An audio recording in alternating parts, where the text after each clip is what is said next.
What's going on, everybody? It's Jeff here. Welcome back to the channel. Pretty uneventful Friday to close out the week. I want to give you a brief market overview ahead of next week, especially we have CPI data that is set to be released. Investors are anxiously awaiting to see exactly where those numbers lie. More importantly, I want to talk about the GME stock split as it pertains to AMC. There are three big things I am looking at and I want to focus on. So I'm going to go over everything in this video. Let's get right into it. First off, today, big sell-off heading into the open.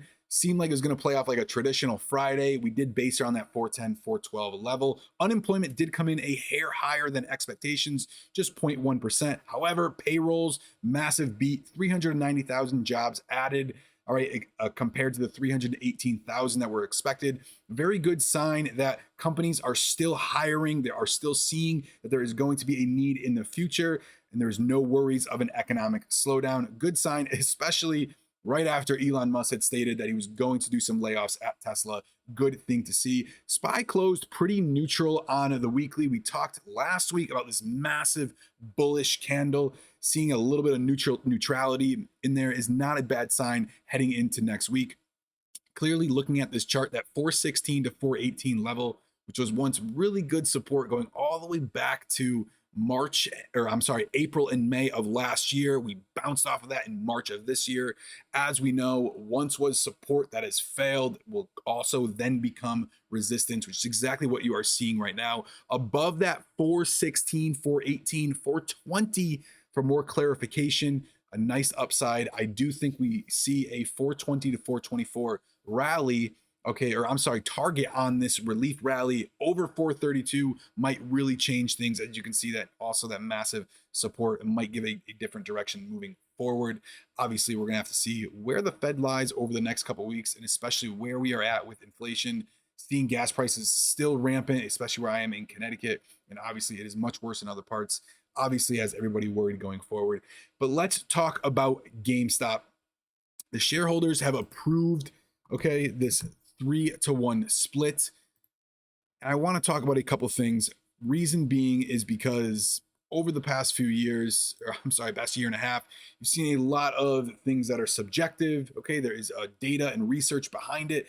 Not only myself that has spent a lot of time learning and researching. There are others that have done even farther amounts of work than I have.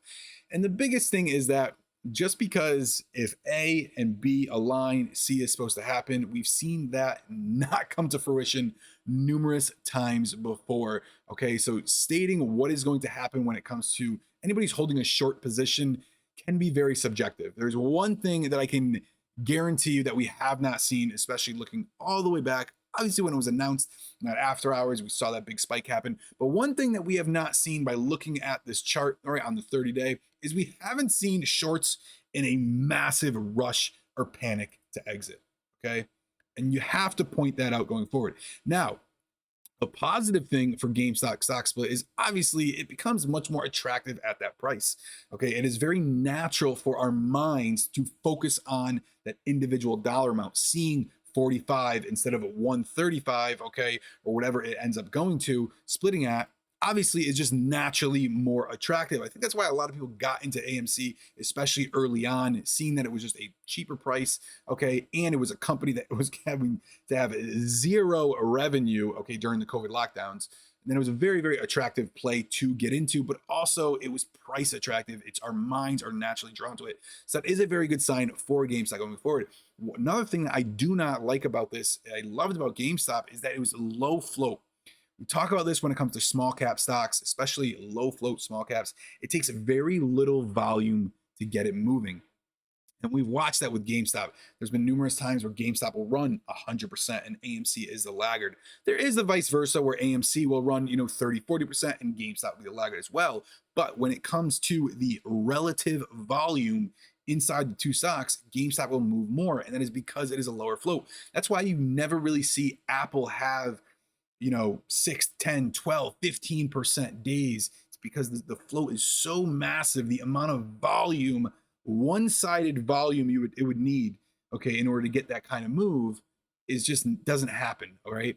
So that was one thing always attracted me, obviously, to GameStop. Now, when you compare something like Amazon, all right, which is going through a stock that you've seen this massive rally off that 2000, And there's a couple of reasons for this. First thing is the ability to sell covered calls becomes much more attractive. Okay. What I mean by that is in order to sell a covered call against your position, okay, without writing it nakedly, obviously you have to have 100 shares in order to be able to sell one contract. Right now, 100 shares barrier of entry is about $244,000. When it splits 20 to 1, now you have a much, much different picture. Okay. You have a stock that is sitting at, let's say, I don't know, $120. The barrier for entry to sell a covered call is $12,000. Therefore, the options chain flips, market makers flip. Okay. Also, there are a lot of people that are going to be very, very enticed getting in Amazon at $100 because, like we just talked about a moment ago, it's that mental aspect, that attraction. They don't look at market cap overall being the same. Okay. $20 bills is the same thing as a $20 bill. All right. Obviously, people just look at 21. It's a little bit different. It's the way your mind plays tricks on you going forward. However, definitely different when it comes to companies, and the way the split is happening is different. But my whole point behind all of this is yes, there's going to be attraction when it comes to GameStop. However, how it is going to affect the shorts remains to be unseen. And the biggest reason why I say it remains to be unseen is because we've known what our expectations were supposed to be by doing the research, right? By looking up what the rules were when it comes to the SEC. We've checked out the failure to delivers, the abuse in the options chain, okay?